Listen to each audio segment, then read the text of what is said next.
Bu Eni, jadi kan kami di pendidikan guru penggerak itu diminta membuat sebuah program untuk pengembangan di sekolah. Nah, kebetulan saya di sini membuat tentang literasi digital melalui barcode. Nah, kira-kira menurut Bu Eni, kalau untuk Bu Eni sendiri mapel PAI ya. Nah, bagaimana nih kira-kira kalau untuk literasi digitalnya?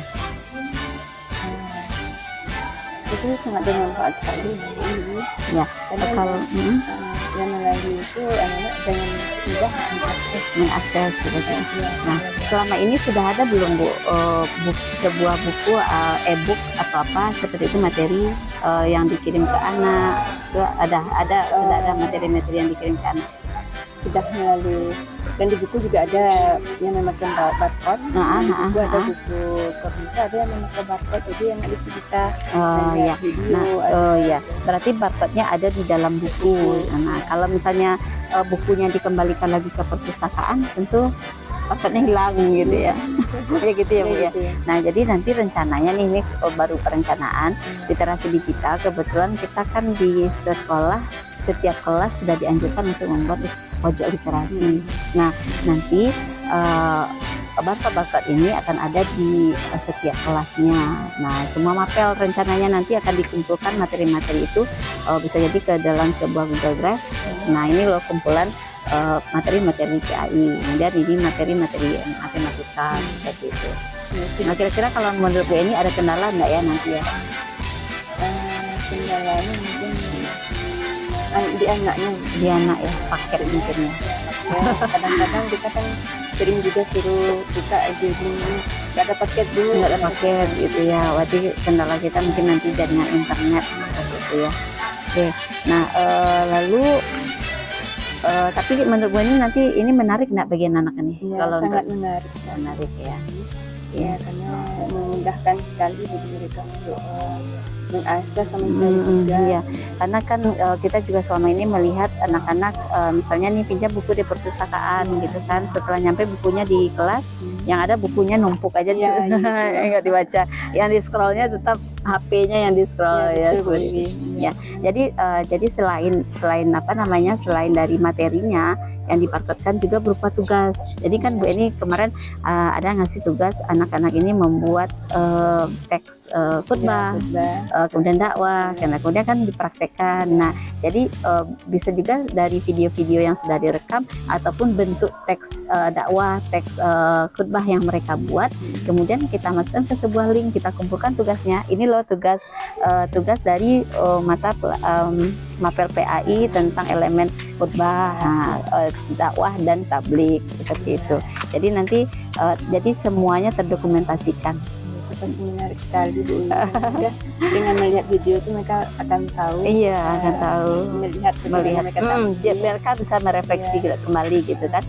Jadi juga bisa nih kita membandingkan, ini loh hasil dari kelas yang lain, ini yang kelas ini gitu kan, karena karena Bu Eni kan tidak hanya mengajar di satu kelas gitu kan, beberapa kelas gitu.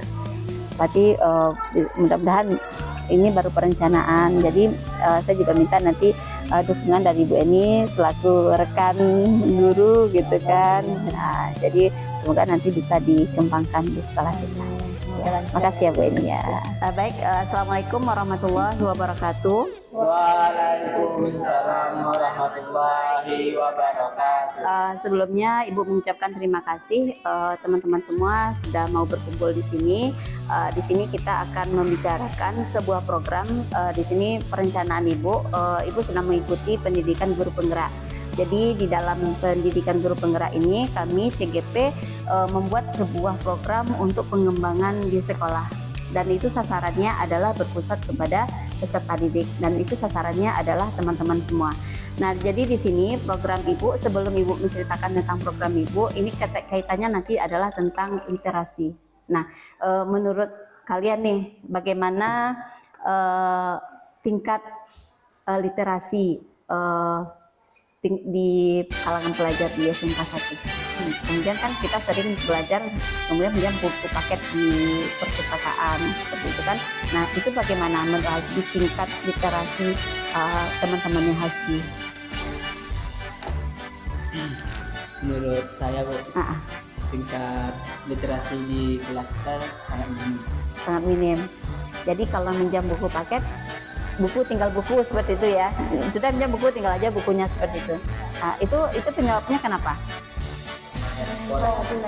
Karena malas membaca. Kemudian pengaruh handphone, karena pengaruh handphone ya. Jadi kalau misalnya nih semua buku paket ataupun materi pembelajaran ada di satu genggaman misalnya di HP. Menurut kalian bagaimana? Menarik nggak kira-kira? Akan dibaca nggak kira-kira? Nantilah dibaca lo, dilihat aja lo. Lihat aja lo. Dilihat mungkin, tapi dibacanya belum tentu. Tapi kemungkinan menarik yang mana nih? Buku yang dibaca atau melalui digital e-book misalnya. Buku yang dibaca kalau Sony. Kalau yang lain? Buku yang dibaca, lebih menarik buku yang dibaca. Biasanya kalau misalnya di HP kadang nggak ada. Oh, nggak ada paket, ya. Oke, mungkin tidak ada paket. Kalau misalnya nih, berarti kendalanya mungkin nanti adalah paket ya pertama ya, paket. Memori penuh. Kalau misalnya literasi digital berupa e-book ataupun barcode, itu nanti bisa di mana saja dibuka. Kira-kira bagaimana menurut teman-teman? Jadi di sini kita kan mau membuat setiap kelas akan membuat yang namanya pojok literasi. Nah, kemudian buku kan sudah dipinjamkan oleh perpustakaan dan itu semua buku yang dipinjamkan mungkin tidak banyak koleksinya. Ya, nah, jadi untuk menambah koleksi mungkin selain buku yang ada, kan perpustakaan juga sudah memiliki beberapa judul buku yang ada link e-booknya, link ininya berupa e-book seperti itu. Nah, itu di dalam program Ibu ini, Ibu akan membuat sebuah literasi digital melalui barcode seperti itu. Jadi misalnya nih di kelas 10 PSPT 1, 10 PSPT 2, kemudian nanti 10 film maupun di kelas yang lain itu ada sebuah pohon literasi dan di situ akan digantungkan barcode. Jadi barcode itu tidak hanya materi pelajaran, tapi juga bisa apakah berupa tugas. Misalnya kita broadcast kan punya tugas liputan berita, ya kan? Kemudian dimasukkan ke YouTube. Link YouTube-nya itulah yang akan kita barcode-kan dan kita gantungkan di pohon literasi kita seperti itu. Kira-kira menarik enggak gitu? Menarik. Setuju enggak kira-kira? Atau ada pendapat yang lain? Atau mungkin tidak hanya di pohon literasi yang kita pajang, misalnya di mana lagi gitu. Mungkin ada pendapatnya. Boleh kasih pendapat? Karena ini kan untuk teman-teman juga, untuk siswa seperti itu.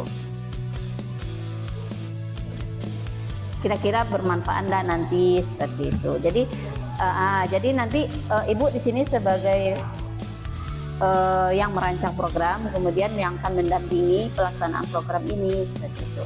Yang akan melaksanakan, yang akan merasakan manfaatnya itu adalah siswa-siswanya. Gitu. Nah, jadi di situ, jadi apapun yang kita buat, karya apapun yang ada, yang dihasilkan itu bisa kita buat barcode-nya. Jadi tinggal, Ibu, kami punya pohon literasi, itu adalah tugas-tugas kami, karya-karya kami semua gitu kan. Jadi nanti guru tinggal bisa scan barcode, oh ini seperti itu. Jadi nanti tidak hanya di sini, bisa juga kita buat di perpustakaan atau di mana sih yang sering-sering nongkrong di Tegal gitu kan, Tenda Gaul. Saya Insyaallah bisa ya. Jadi untuk apa namanya, di sini memang untuk meningkatkan bagaimana meningkatkan gaya berpikir siswa itu lebih kritis lagi gitu. Jadi HP yang kita punya, HP yang dikasih paket oleh orang tua tidak hanya untuk bermain game seperti itu. Jadi ada manfaatnya. Nah, jadi di sini itu mungkin yang Ibu perlu sampaikan untuk sosialisasi pertama ini. Jadi nanti untuk bagaimana kelanjutannya nanti kita akan Ibu akan minta beberapa perwakilan dari kelas. Sasaran Ibu pertama dulu adalah kita di PSPT yang 3 kelas ini. Nanti kalau sudah nampak perkembangannya baru nanti kita lanjut kita kembangkan ke kelas 11 atau ke jurusan yang lain. Oke, ada pertanyaan? Tidak ada? Tidak ada. Kalau tidak ada, Ibu ucapkan terima kasih. Semoga ini bisa kita rancang bersama, kita jalankan bersama, dan semoga program ini bermanfaat untuk peserta didik semuanya. Oke, terima kasih. Assalamualaikum warahmatullahi wabarakatuh. Waalaikumsalam warahmatullahi wabarakatuh.